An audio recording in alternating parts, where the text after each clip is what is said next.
Hello, my Italian food fanatics. Today, we're going to make a New York Italian dish. It's called Chicken Francese. It uses chicken breasts.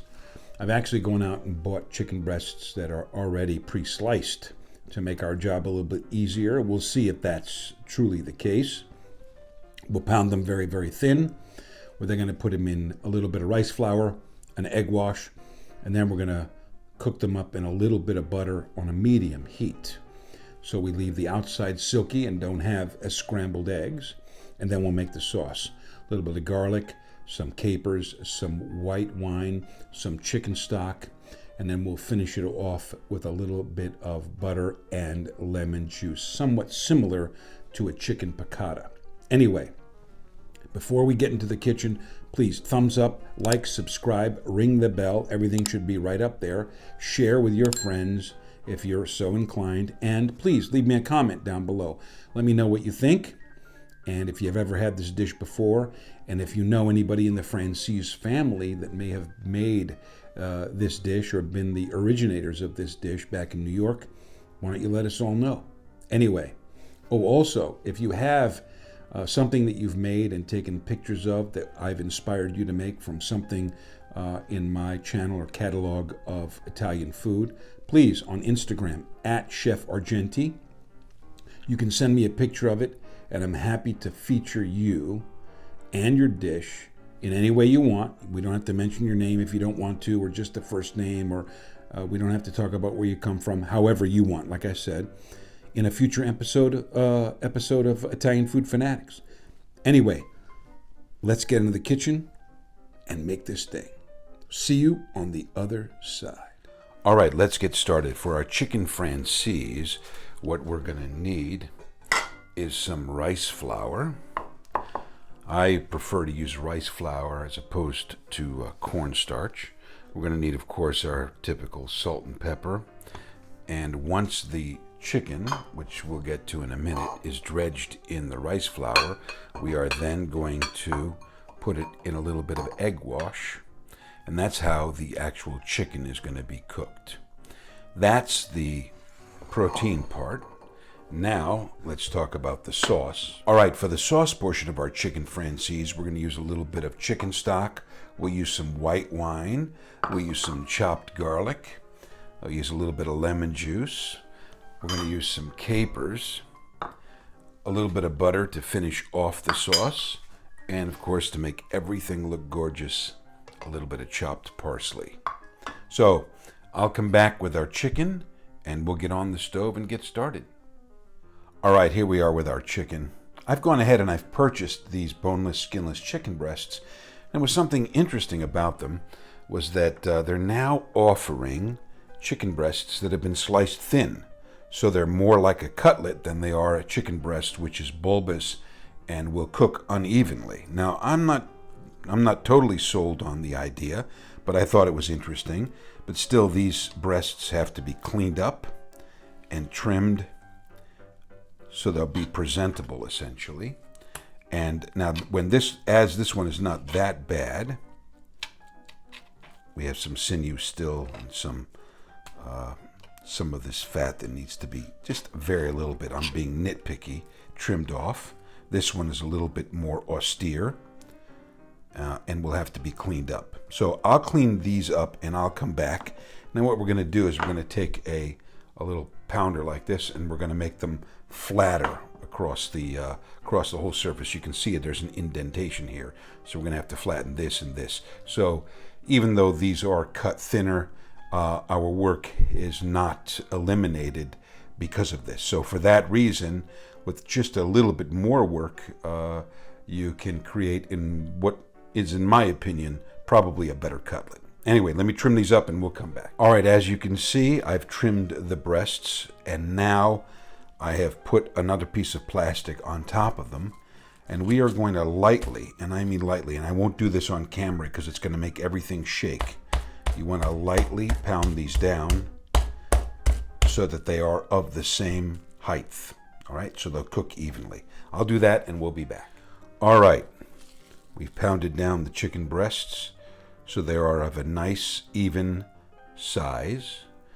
And now we're going to put them in the rice flour and then, of course, the egg wash. I'll be right back with that. All right, first things first. These chicken breasts need to be dried off. So what we're going to do, put them on some paper towels. We'll take some additional paper towels, place them on top just like this, and pat the chicken dry, or as dry as we can get it. And then we'll season the breasts. So now that we've dried off our chicken breasts, I'm going to add a little bit of salt here. Those of you who know me know that I do not, and I'm not a proponent of using pepper on food that we are going to put in a skillet or fry.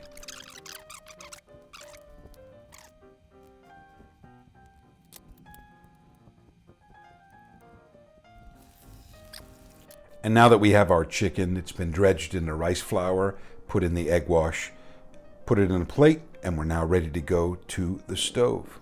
All right, I have a couple of tablespoons of butter in a 12-inch skillet, and we're going to go on medium-high. We don't want to go too high with this. We don't want scrambled eggs. What we want is a nice silky consistency to the chicken. And so consequently, we don't want to cook it on too high of a heat, and we don't want to cook it on too low of a heat either. So when this melts, I'll come back. All right, now that we have the butter melted and we're at a medium heat, it's now time to put the cutlets in, or the breasts, whatever you want to call them. And I'm using a fork here because we're not going to use tongs. The reason why is because when we form a nice little crust here with these chickens, tongs will just destroy the coating on the outside. And I'm going to turn the heat up just a little bit. And we're going to slowly cook these in the butter.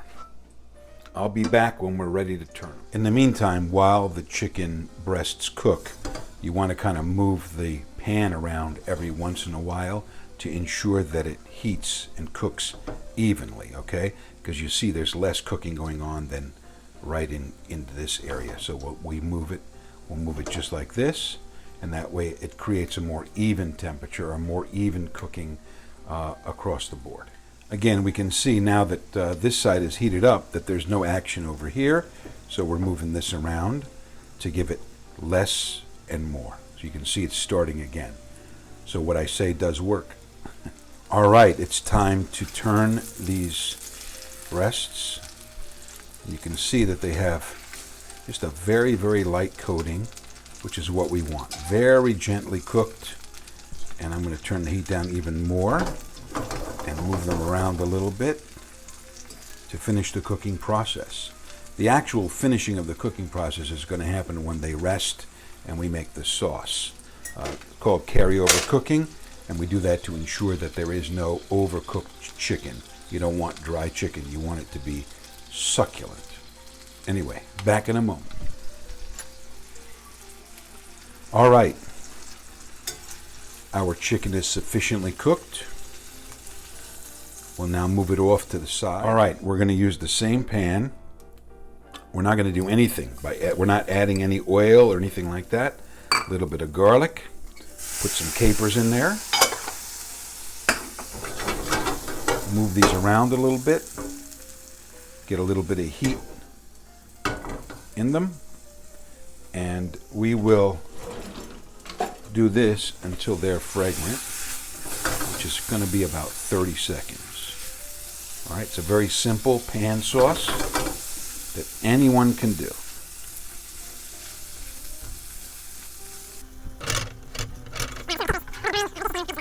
Now, let's take into consideration something here. We have a lot of capers, and so what does that mean? That means there's going to be salt in there already. So we're going to be very careful. I'm not going to add salt until the end, and that's only after we taste it. We'll add a little bit of wine, and we're going to turn up the heat and let this reduce down to literally nothing. I'll be back when that happens. All right, our wine has reduced down to literally nothing. It's not dry. Classical cuisine would say that you would go until this is literally dry, but we're not going to do that. It's almost dry. We'll add our chicken stock, and the same thing happens. We're going to let that reduce by about half. It's going to take a few minutes, and then later on, we'll take our chicken and their accumulated juices. You see, those juices run clear, which basically means the chicken is totally cooked. This will reduce down. We'll nestle in our chicken to bring it back to temperature. But before that, we are going to add a little bit of lemon juice, and we'll finish the sauce off with a little bit of butter. Bring it to the boil first and reduce this down. Then we'll turn off the heat.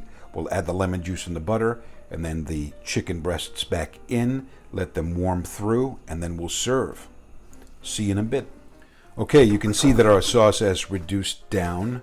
I like doing things by reduction. I do not like adding cornstarch to make a sauce thicker or anything like that, other than a roux, and then you have to cook it out. I think cornstarch is just a lazy person's shortcut. We're going to squeeze some lemon into this. Oh, that's going to look great. That's going to be fantastic. Move it around. And we're also going to add our butter and finish the sauce this way. So if we move this around, we want it to be off heat. It cannot be boiling because it'll ruin the silkiness that we are going to impart into the sauce with the use of butter. So we move it around like this until the butter melts. And you can notice how, I don't know, for a lack of a better term, murky or silky it's becoming as the fat from the butter incorporates into the stock and the wine and the lemon juice. Oh, I mean, look at that. And it's a watery sauce, but I don't mind that at all. I'd rather it be that way than too thick, like this thicky, cornstarch stuff that you would find perhaps in a Chinese restaurant, right? Nothing wrong with Chinese food and the way they do it. I'm just not a fan of that cornstarch thick sauce. You can spot that a mile away.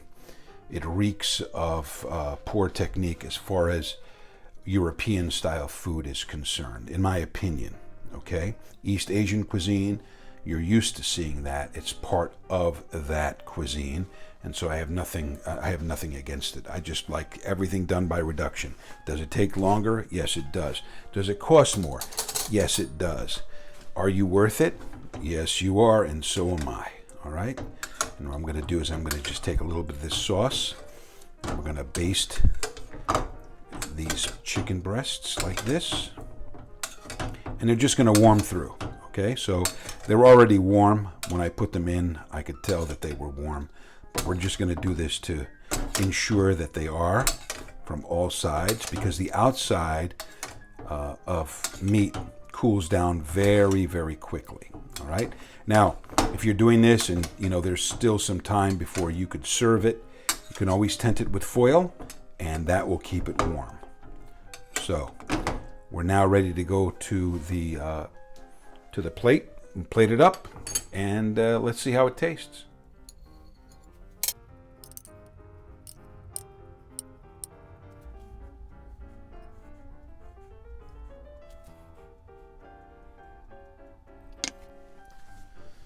Hello, my Italian food fanatics. Well, you saw me dish it up at the beginning of the video.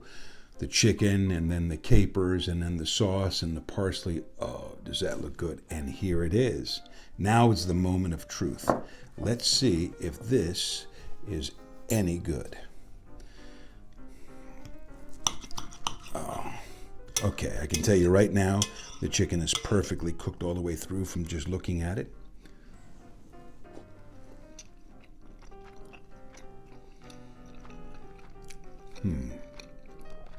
Oh, wow.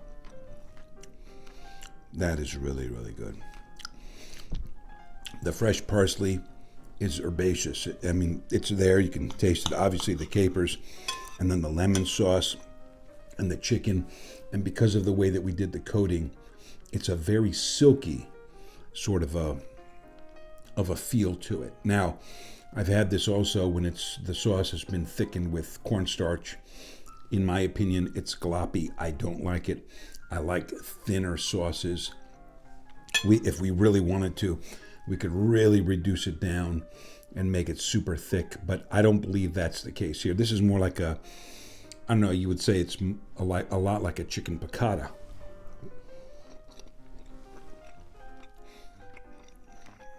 But they don't use egg in piccata. That is really, really good. Oh, wow. Perfect. Anyway, before I get lost in this meal, please thumbs up, like, subscribe, share, ring the bell. Everything should have been up here. Tell your friends about it. Leave a comment down below. Tell me if you've ever made this dish and what you think of it. Or maybe you like having cornstarch in the sauce. You like that thicker sort of a thing.